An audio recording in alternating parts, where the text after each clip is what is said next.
Like, it take a real motherfucker to get sober. Entrepreneurship is a mindset. It's not necessarily what you do. Because I promise you, if you're doing it for the right reasons, you will be okay. What do we know about trauma scientifically? It changes the chemistry in the brain. We can relate to one another, you know. That's why this camaraderie is so awesome, because we just get it and we don't judge. You can't fight new battles with old tactics. Your thoughts become your words become your actions become your character becomes your destiny. What do you want to be remembered by when you're gone? What's Grounded fam? It's your boy Johnny Gio. Thank you guys for tuning in to the Grounded Phoenix podcast. As always, the purpose of this channel is to express vulnerability and expand awareness to addiction, trauma, and mental health. I got my Wolfpack brother here, the one, the only Adam. That's right. I'm not about to embarrass myself again and do that, because what did Jim say last time? He was like, nah, dude, it looks like you haven't hit puberty yet. Got a little bass in there. You got to throw a little bass up in there. Yeah, man. Yeah, but you know what? I'm going to practice that. I'm going to practice that for sure, because I definitely don't want to embarrass myself again, dude. But how's it going, dude? How you doing? Bro, it's good, man. I just, went back to work today, so got that done. Came home, cut the grass. Just, got the kid down for bed, and I was ready to go, man. It's just another beautiful day in sober world. Yes, sir. How was your 4th of July, bro? Man, it was really good. I mean, for the most part, we had some pretty good stuff going on with family, shooting some fireworks off with the kid, which was really fun to watch him to do that. I saw your videos. You look like a war zone was going on over there. For real, bro. I never experienced it. I never experienced anything like that. I went to my brother-in-law's house, and first I found out that I'm about to be an uncle again. So I don't know if I'm gonna become a niece or a nephew. Yeah, man. I'm really excited about that. And for my sister, man, she really does deserve this new life. Because she's been through a lot. We've all been through a lot. I've been through some shit. I put my mom through some shit. So has my sister. It's hereditary, right? But I'm really happy about it and excited for that, dude. So I met you through Instagram, dude, and let me tell you, man, I've made so many good friends and established a lot of good relationships in the sober community through Instagram, and I would have never imagined that before, dude. Ever. I was so anti-social media, bro. Like, it was crazy. Me and Nick kind of got into it because he loves social media. And for me, I look at it like man, like, it was just so problematic for me before that. Like, I just looked at it like fuck that. Like, social media is just a waste of time. And these were like my legit words I said. And because I wasn't using it, I don't know, I guess for good, right? How has, I guess, Instagram or social media benefited you in terms of like the sobriety world? Oh man, that's a good question. In a lot of ways, it's benefited me drastically, and really, there's no negative that I've seen thus far. So this past year, obviously with COVID, everybody was kind of shifting gears and trying to figure things out, and thank goodness to hashtag like sober, sobriety, recover out loud, things like that. Yeah, I mean, I was able to find so many people in recovery. In meetings. Again, I would have never found Team 12. I would have never found, Grounded Phoenix. I never would have found Blessed Savage, all because of that, But social media has also been on the other side of it. For me, it was a growing experience.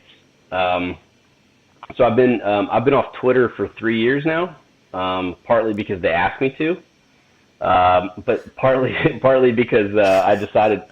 I got banned, man, a couple of times for different things, and the last time I got banned, I was like, what am I doing what am I doing? Like, I'm taking a spiritual hit every time I'm doing these, and like I'm sitting these like mean tweets thinking like it's gonna change somebody's opinion, and I was like, this is not who I'm supposed to be. And I finally was like, man, I'm just not going back. And I never went back on Twitter, but I found that Instagram is just such a loving place.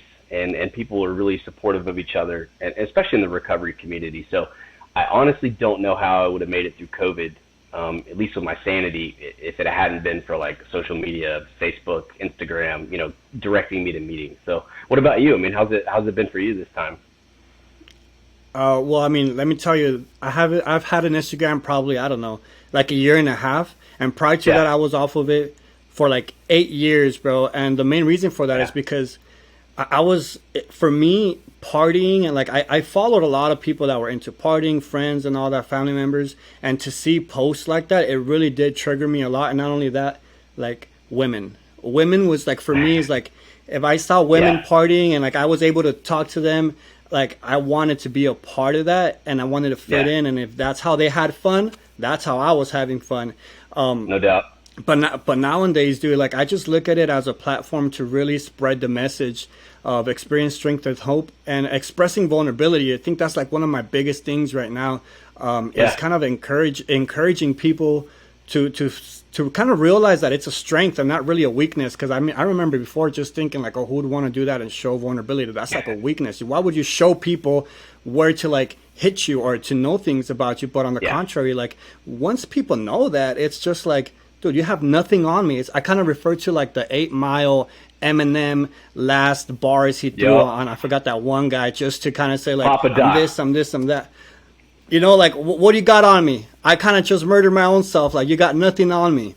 Yeah. You know, so it's been great. It's been really good, and it's just another way to reach out to people for me and really just provide some sort of positive impact. And at least that's what I'm trying to do, man.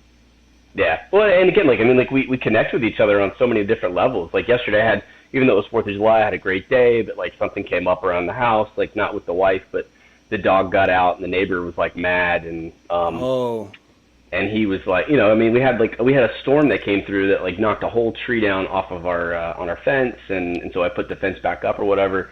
There was a little part that I didn't fix yet, and my dog got out, and he's an Aussie. He's like 40 pounds. And he's 10 months old, but he went over there, and like the guy was mad, like super mad. And rightfully so, and I get that, you know, and I reached out, I did my part, right? I did the 10-step stuff, but I was such in a funk yesterday for a second. Like the first person I called, Marty. You know, I just shot him a text message. I was like, bro, here's what's going on. And it's just like I didn't hesitate. I was just like, you know, I need to talk to somebody. And like, I always look at, you know, Marty is, you know, he's considered the GOAT, right? But I just look at him as kind of like a father figure. And so I was like, yo, I need some advice on what do I need to do. And he set me straight on some things, and it was great. And it's just, so I love the Instagram and the social media platforms because it's helped me build and expand. I mean, yeah, who would have thought, right? I mean, like, you know, we got, you know, Los Angeles and we got Birmingham, Alabama, you know, talking to each other because of a pandemic, because of social media. So it's been a really cool experience to meet everybody. Yeah, bro, it really has. One thing I gotta say is make sure you add my homie Adam, just because I'm gonna put your handle on the description, because you really do you got a dope ass recipe to create lemonade out of when life hands you lemons. So make sure you add that, and I'll share the link on here, because cool. Thank you. I thought that was dope, man. Like it just goes back to what you were saying also. For me, when you reached out to Marty, it was like a power greater than yourself, right? Like, and a lot of people usually think that it's like God or whatever your definition of God may be, because like it's outside of you. That's the way I look at it. Right. Whether it be, you know, a meeting or a friend or family, you're going outside your own thoughts, your own will, your own beliefs, and just having that different perspective, I think really does help to a certain extent. Has it ever backfired on you to reach out to somebody and like they kind of didn't really help as much, and you followed through with their advice? I've had it to where I've gotten bad advice from a sponsor, and you know, but they unfortunately relapsed. I thank goodness I did not follow their advice in that time, but if I would have, it would have backfired. And really, it was just I was at work, you know, and I work at a treatment center, and I work in the same treatment center that I went to, which is, I'm really fortunate that I get to do that, and I've been there now 12 years. That's amazing. Yeah, I mean, I love it. I still love what I do. Like, and I'll stay there until, you know, as long as I can, right? Until the passion falls. But there was a lady there that I had been, like, I was her assistant counselor at the time, like previous, and she was cool, and I treat everybody the same. And the second time, like, she came back or whatever, and I shared an office at the time with another staff member, thank goodness. But the lady was like, hey, can I get some phone numbers for some ladies? I was like, yeah, absolutely. So I was like, come on in my office, and like I'm writing stuff down, and I hand it to her, and she like, dude, I'm talking about like an octopus. I mean, like she sucked my face. I mean, like got me, like big old kiss, apparently a crush. And so the lady that I work with, you know, she's probably late 40s, early 50s, and she was like, you know, and I was like, oh, thank God she saw it.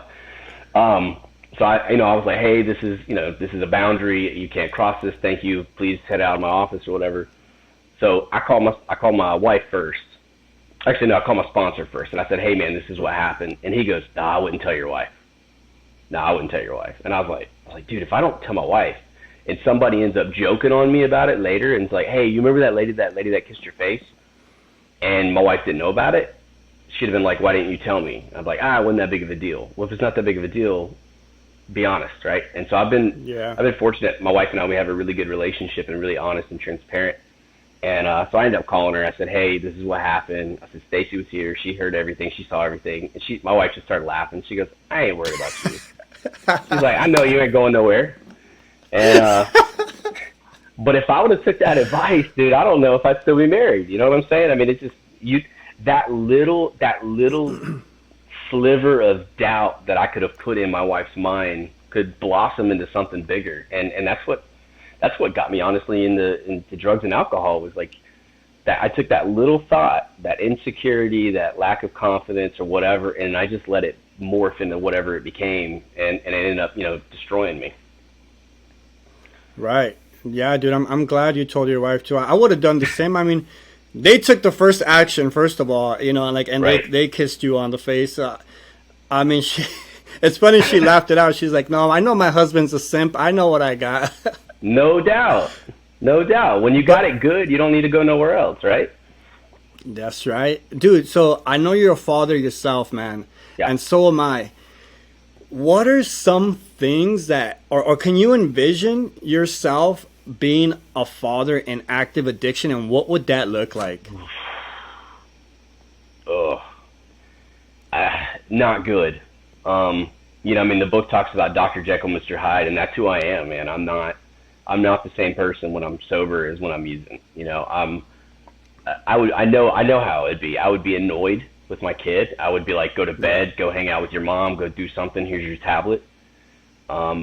Because I want to go do what I want to do, and I want to drink and I want to use. And I'm so fortunate that that I got sober before he was born. But I also know too that I could go back to that way, right? I could go back to that way of life if I don't take care of myself. But man, I see it all the time with people that I work with. It's like, they're beat down. The kids don't want to have nothing to do with them, nothing. And and that happened with me in my experience with my dad, but at least later in life. But it's a struggle to have to know that you're putting, not by choice, because it's not a choice, especially when I start using again. But I'm putting drugs and alcohol over my family, and that's a hard thing to think about. No doubt, dude. No doubt. And and honestly, the way you put that, like, it just makes me almost feel like and like reflect. And that's why I like doing these podcasts, because every time I do these, I look within myself, and I'm just like, okay, yeah, I may not be using right now, but at the same time, there is certain behaviors that I may be pushing my kids away or acting a certain way because I want to be on Instagram, because I want to do certain things. And for me, I'm sure you've noticed, like, sometimes I have to take breaks off of it, dude, because I do see myself not being present at home, because it can be an addiction within itself, just either, people pleasing or talking to people and networking, or really just being there for others. You sometimes forget to be there for people that are in your immediate family, dude. And that's something that I kind of struggle with, dude. And it's not easy. There's definitely a balance that I have to find, but you're absolutely right. It's nothing like drinking and driving and going to go pick up a sack of Coke with my 2-year-old in the fucking car seat. It's nothing like that. Yeah. But to this day, I do know that there's some stuff I gotta work on. And for you, what does that look like? Something, because we're not perfect. Oh shit! Yeah. My headphone fell. To you, what does that look like? Something that you might have to still work on, or some character defects of your own? And how did you come to terms with them, or maybe just said, "Damn, like I got to work on this right here"? Yeah, for sure. I mean, it's obviously changed and evolved over time. I found that, I mean, right now, I think probably the thing I struggle with sometimes is I do get frustrated, and with my son sometimes, just because he's not listening, or because he's trying to do something he's not supposed to, and I'm like, hey man, you can't do that. And I try to be like really helpful and try to explain to him, hey, this is why I need you not to do this. Because you know how it is, man. We're growing up. It's just like because I said so. Yeah. But I find that sometimes like I get really frustrated, and I really kind of have to take a step back, and it's like, bro, it's like you're expecting a 5-year-old to be on the same thought process as a 38-year-old. It's not going to work, and so I really have to sometimes sit back and manage my expectations sometimes, or I got to say, hey, like HP, like, I need you to help me with this, or I'll do some step work on it and find out like what's the root of this thing, because it bothers me, you know what I'm saying? I mean, and like, that's what you're talking about, being vulnerable. It's like, it bothers me like when I'm that way. It bothers me when I'm frustrated. It bothers me when like I raise my voice. It doesn't happen very often, but when I do it, it's like, it's this emotional hangover, because I'm like, he's 5. And so it's like, that's something that I've had to work on, because again, you can read all the books you want about being a dad and being a parent. It's like, but they don't, dude, kids know how to push your buttons like quick. I'm sure Dude, you know.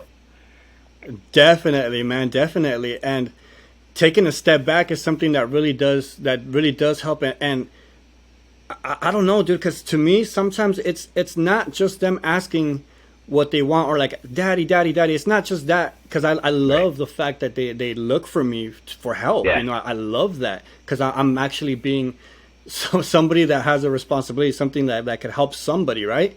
Yep.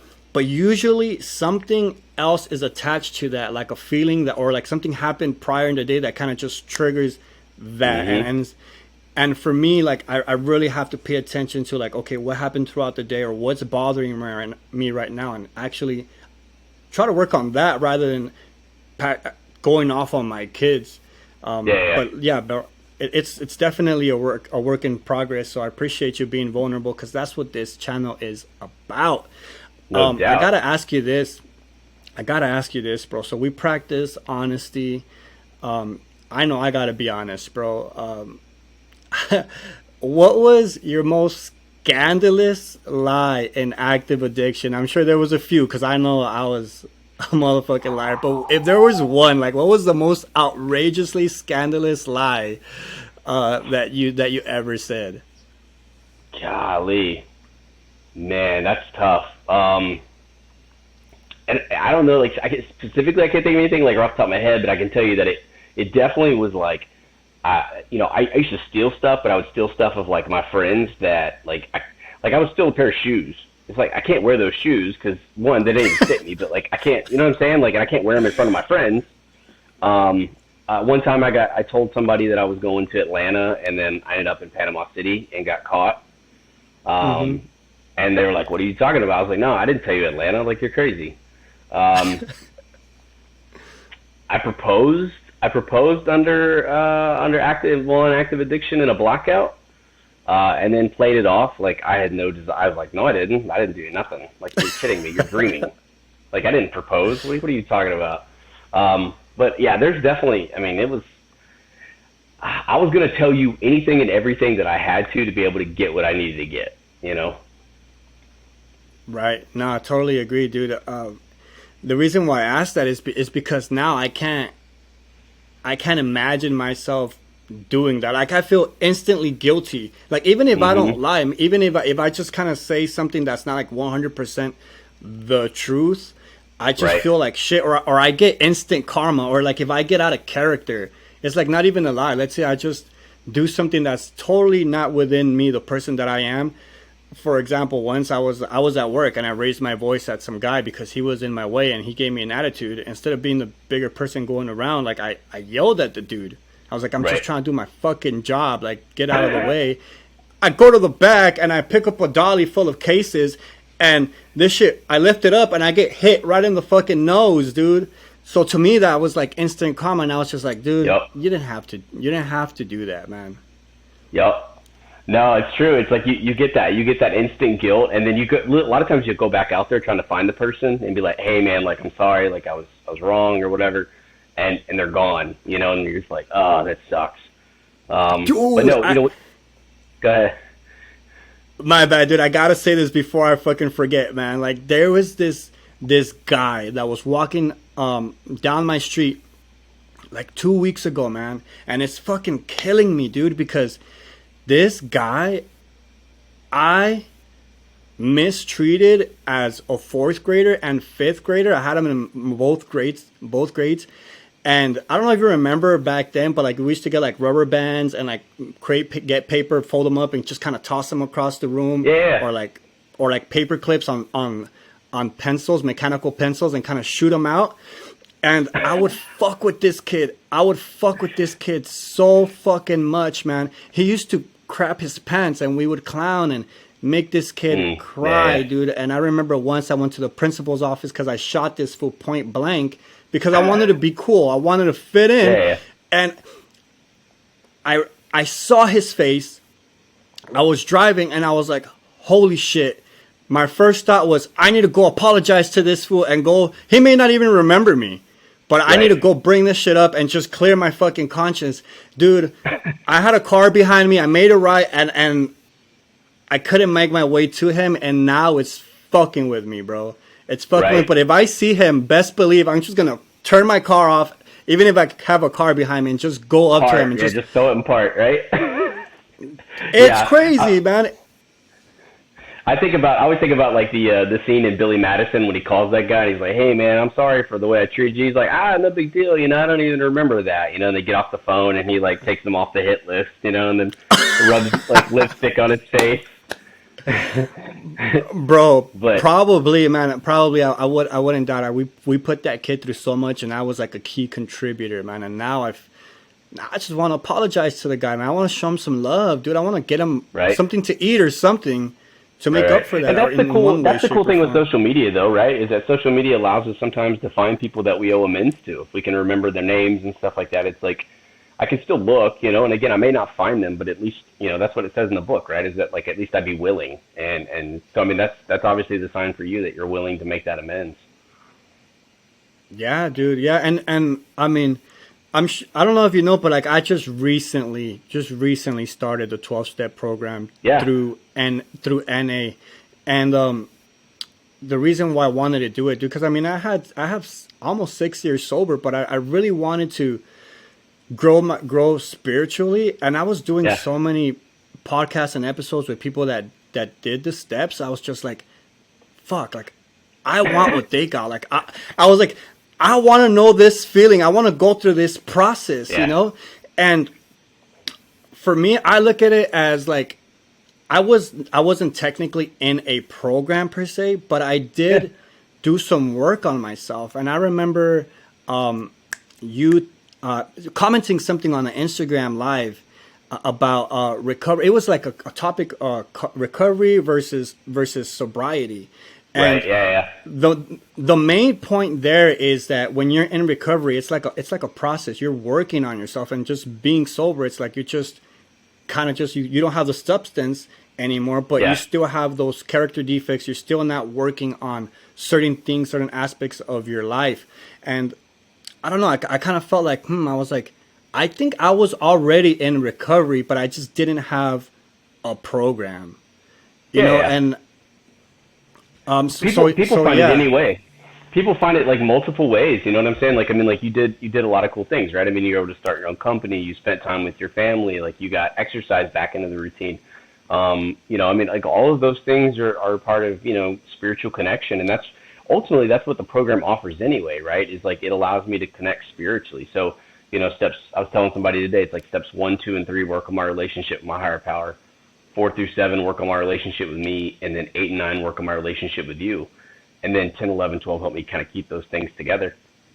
And so, but I mean, a lot of times, like exercise, getting outside, like spending time with family, quality time, like eating better, like those things are all part of that spiritual connection. So I mean, that's the beautiful thing about recovery, is that recovery can be a lot of different things for a lot of different people. I mean, yeah, there's definitely the big fellowships, and that's a cool way to connect with people. And again, take whatever you're working on to that next level. But, yeah, what you did obviously was working, because it allowed you to get to this, to this spot. Right. Yeah. And a big part of it was emotional growth as well. Cause I was journaling, but not to the depth or the extent that the fourth step does.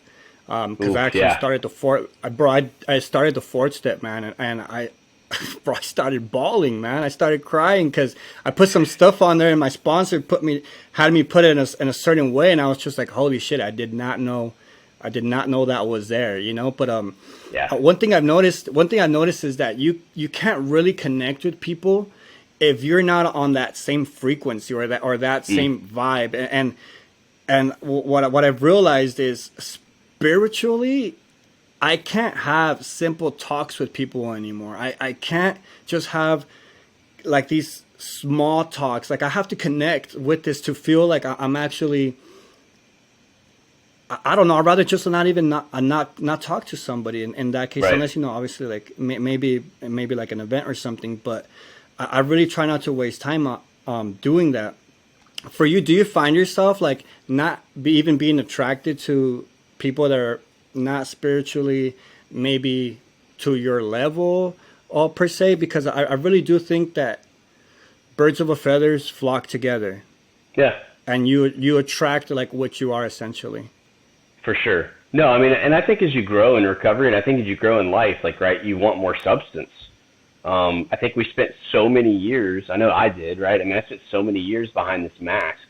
And I told people what I thought they wanted to hear.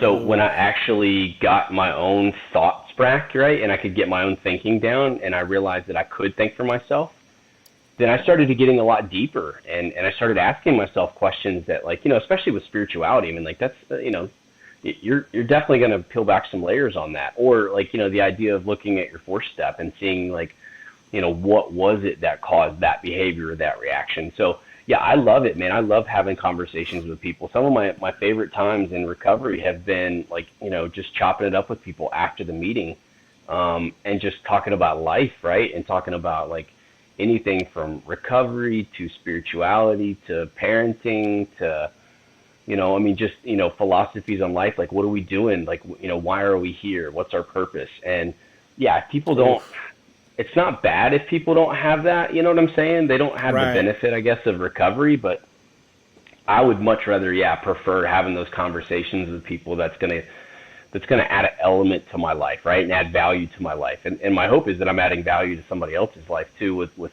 thoughts and maybe planting like an idea of something in someone's head that maybe they go, I wonder what he meant by that, or I wonder, like, let me research this, let me look at this a little, in a different direction. So I think it's such a cool thing to have that substance. Of course, totally, dude, and that's another reason why I like having these podcasts. Also, is because I get to get a different perspective, and I'm so happy for being just more open-minded, bro. I was just so closed-minded before that it was not even funny. That it was just my way or the highway, dude. You talked about spirituality, and that's a conversation I want to get into right now. Yeah. What was the transition like from your? Or was there a transition from like your old spiritual beliefs to your new ones? Because I know for me, I didn't really believe in God, and then now I'm over here like on my knees praying to God. Right. It was a huge transition for me, and from one extreme to the other. Like, I grew up in a household that was like super uber religious. We went to church Sunday morning, Sunday night, Wednesday night. We were there sometimes volunteering, and pretty much all my life I was told, I didn't have a choice. I had to go to church. And then when I was in college, I kind of veered away from that, partly because I was so hungover on Sundays that, like, I wasn't going to make it. But what I found was when I got to recovery, my sponsor really kind of sat down with me, and we started talking about steps 2 and 3. And he was like, come up with your own conception. And I was like, you can't do that. And he goes, says who, your mom? And I was like, well, as a matter of fact, yes, she did. You know what I'm saying? This is what she told me was the reality. And he goes, he's like, but here's the part, and he showed me in the book, you know, when it says, you know, don't let these spiritual terms deter you, you know, right? Seek what they find out what they mean to you. So I started like kind of developing my own, I don't know, like I love the fact that recovery is about spirituality and not religion. And there's nothing wrong with religion at all, right? It works for a lot of people. And again, it's a wonderful thing, right? It's just, but because I was kind of shoved it down my throat growing up, it was kind of off-putting to me. So what I found was now, you know, in the third step where it says, you know, as we understood him, I don't understand my higher power. I know less about my higher power today, 14 and a half years later, than I did when I got here, which was less than. But what I do know is that I've been open enough to be able to experience my higher power. And it's something you said a minute ago, or in the beginning, made me think about it, is like, you know, when you said, you know, you called Marty, right? And like that was you kind of like reaching out to your higher power. And it's like, yeah, because my higher power, like I don't hear my higher power, you know, in my head. You know, the only voice I hear in my head is mine.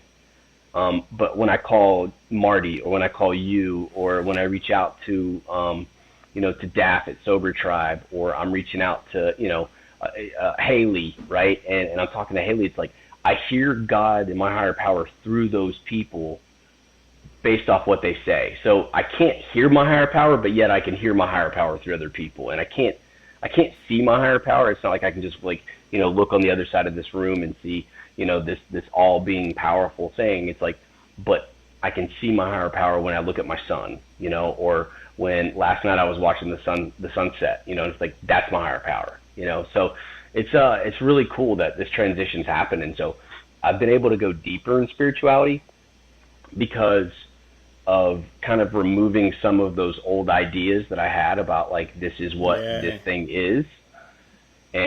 But I had to give myself permission that it was okay to do that. And that's what took me the longest, was to give myself permission and be okay with like seeing something in a different way.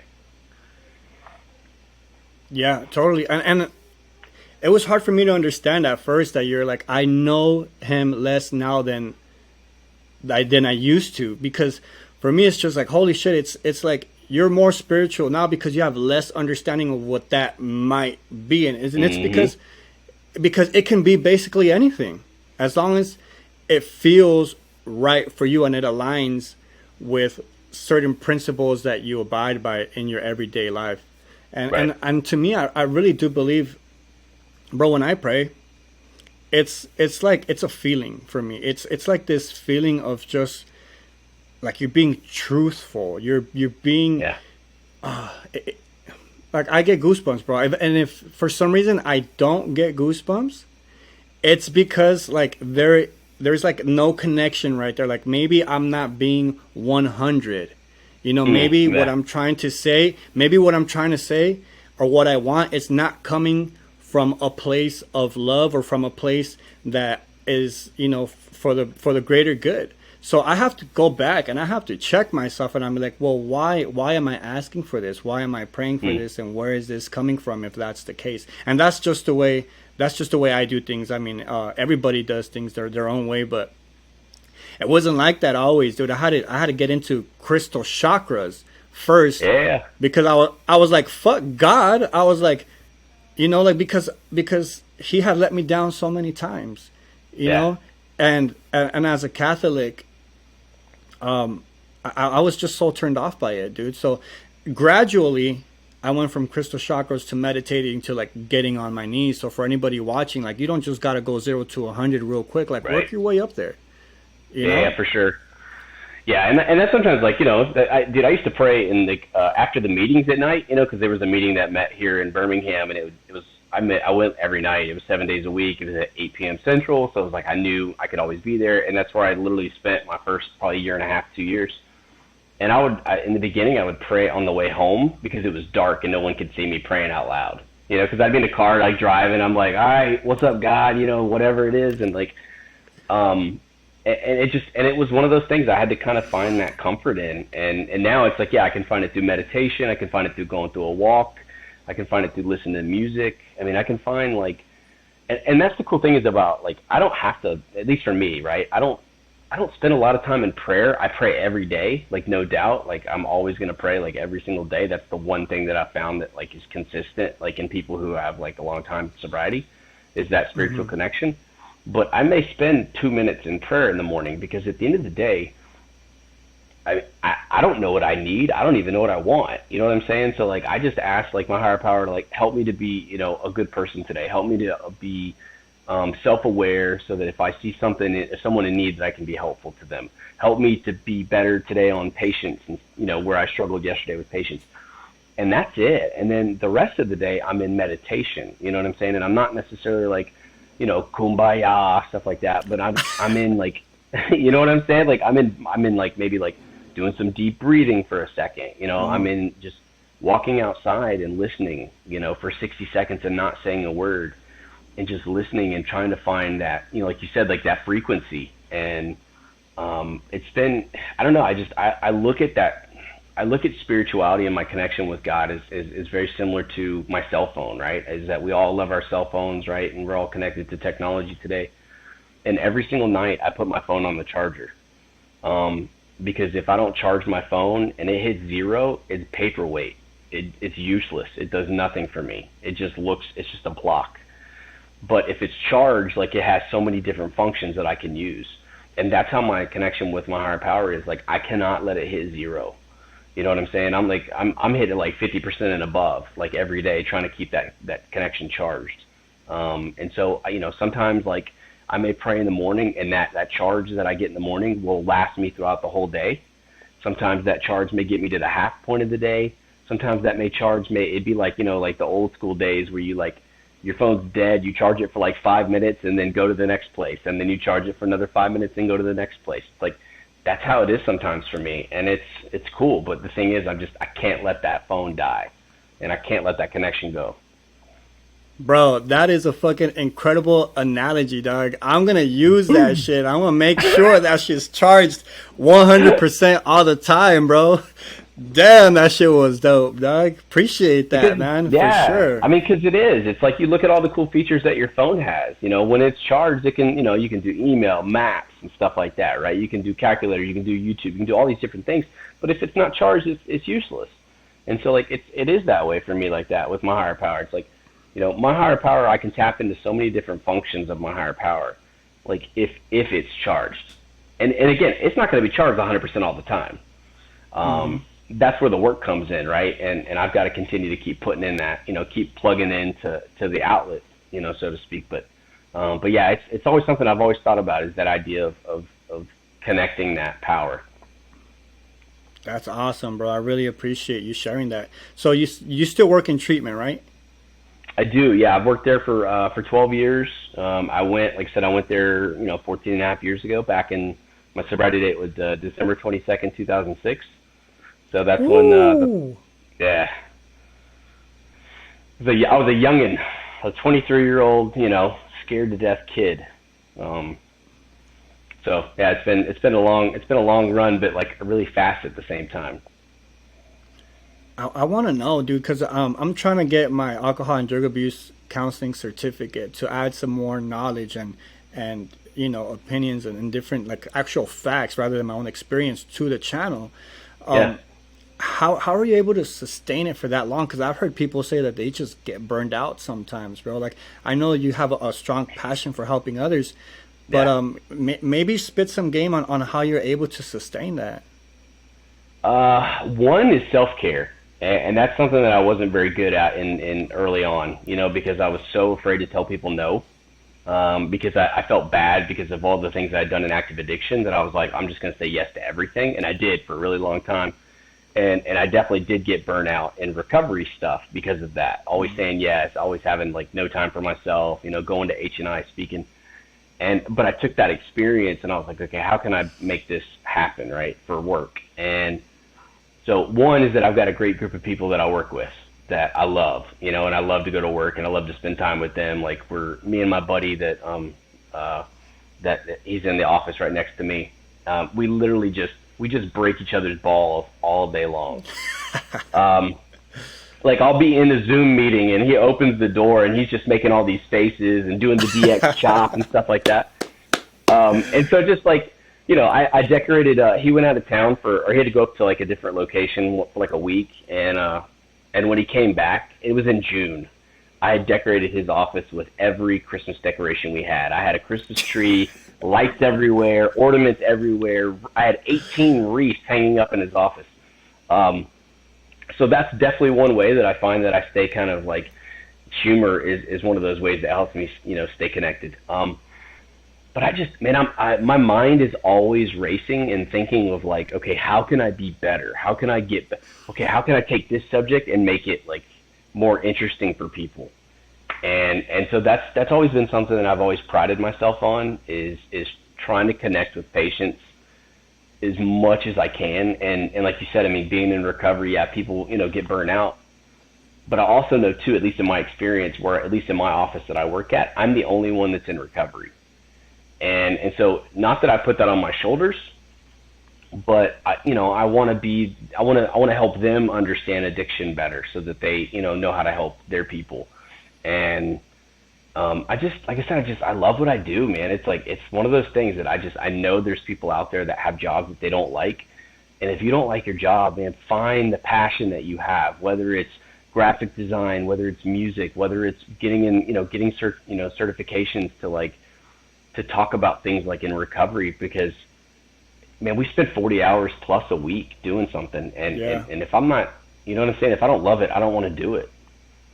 So I'm fortunate that I've also learned from the experience of other people, watching them, in the pitfall. So like the last 2 Fridays, I've taken, the last 2 Fridays off because I've got plenty of time to take off. Thank goodness, when you're not like, getting high and drinking and hungover and stuff, you actually have like paid time off.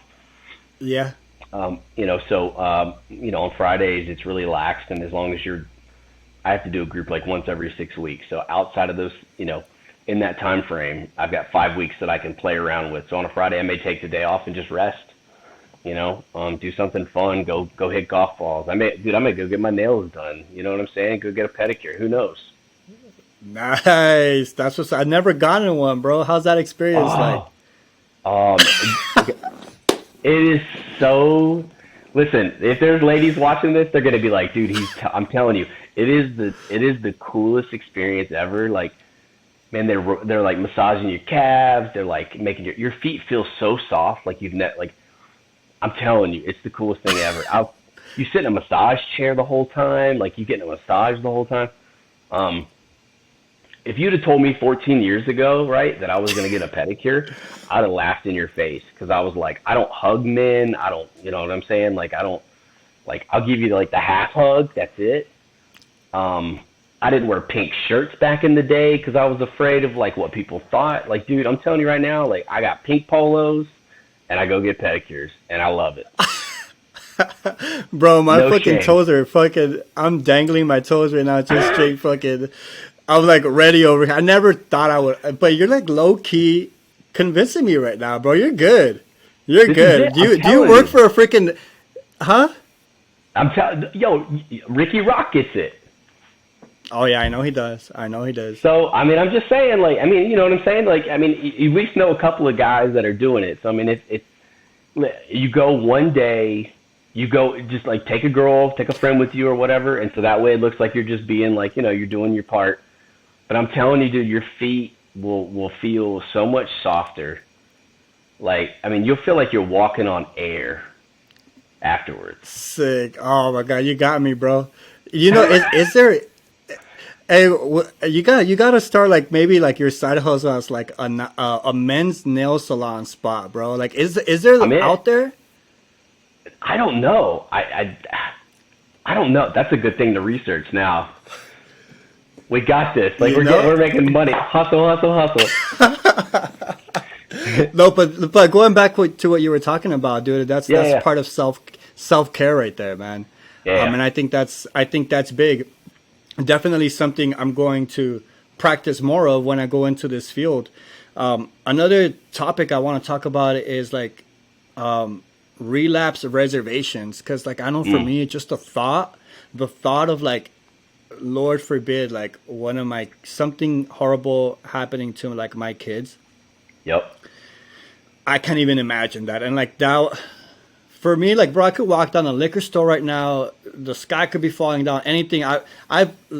On Friday, I want to go pick up a couple beers for my mom, grabbed them, paid for them, brought them over here. Didn't feel jack, right? Yeah. But if something was to happen to my kids, like that thought right there is just like unbearable, and I'm just like, that might be the only way I could kind of ease the pain for that.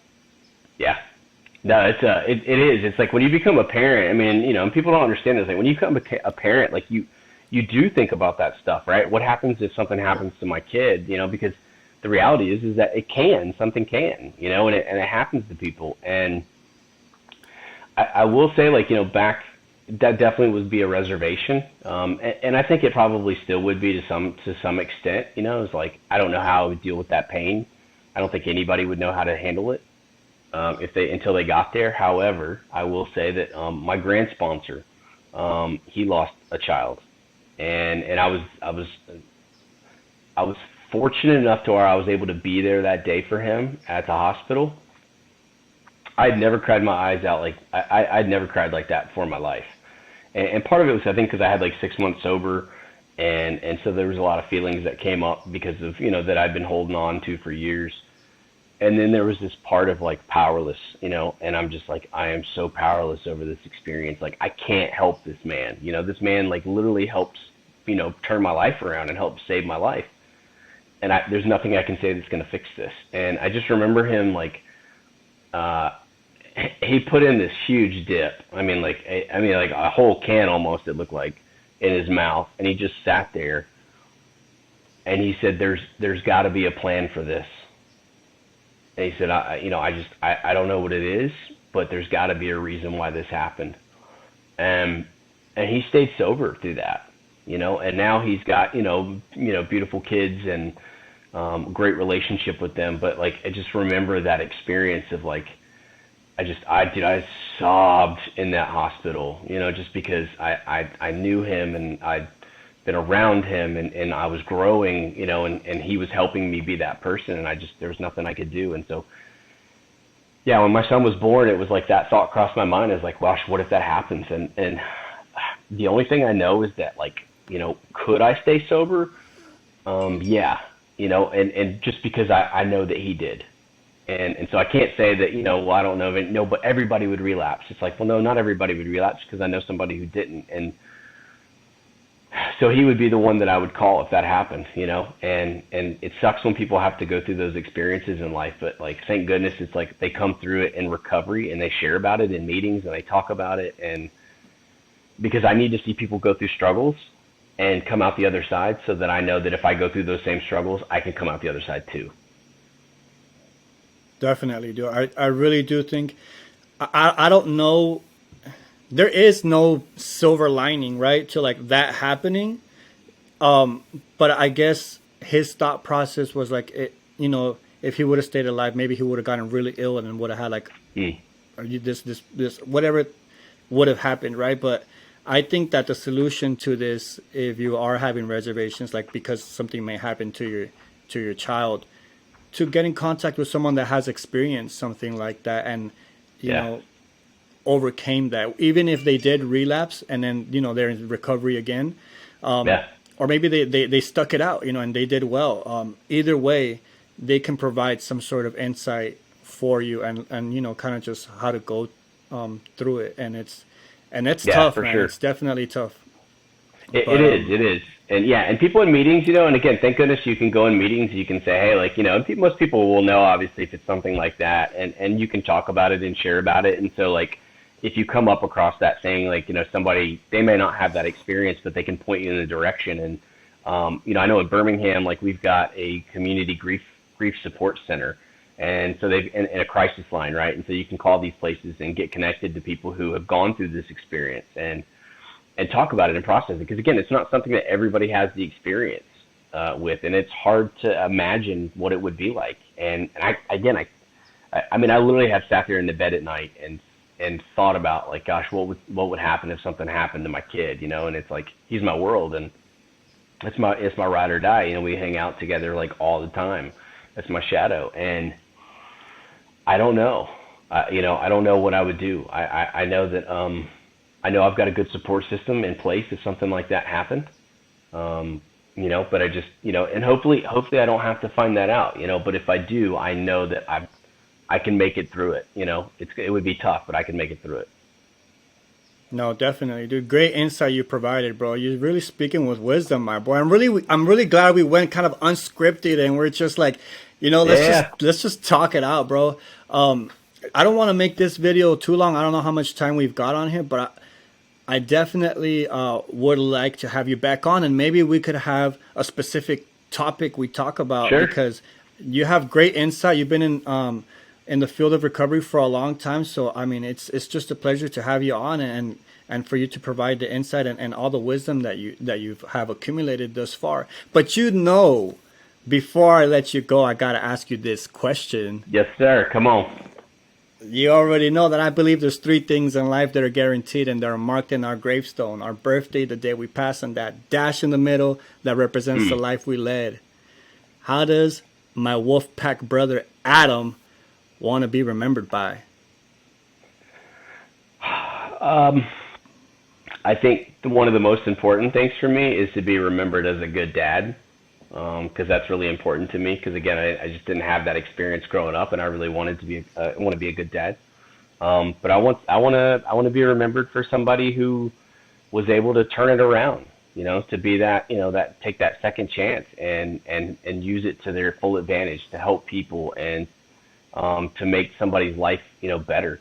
I think it's Ralph Waldo Emerson talked about like his definition of success, and it's like a short little paragraph. I should have pulled it up, but he talks about like success is being able to like put a smile on people's faces, to be able to take to do something different with your life, right? To be able to plant a garden, to overcome or redeem social condition, right? And then the last part says like to know that at least one life has lived a little bit easier because you were in it. That's to be success. And to me, like that's what I want to be known for, is like to be that person that helped somebody see the value in themselves maybe when they couldn't see it, and just so that people will know that like at least to me, whether I've known them my whole life or I just met them on Instagram, at the end of the day, like they're a part of my family and they're important to me, and what's important to them is important to me. So that would be that'd be the dash for sure. And a good husband, obviously, but we know that's on lockdown, so that's good.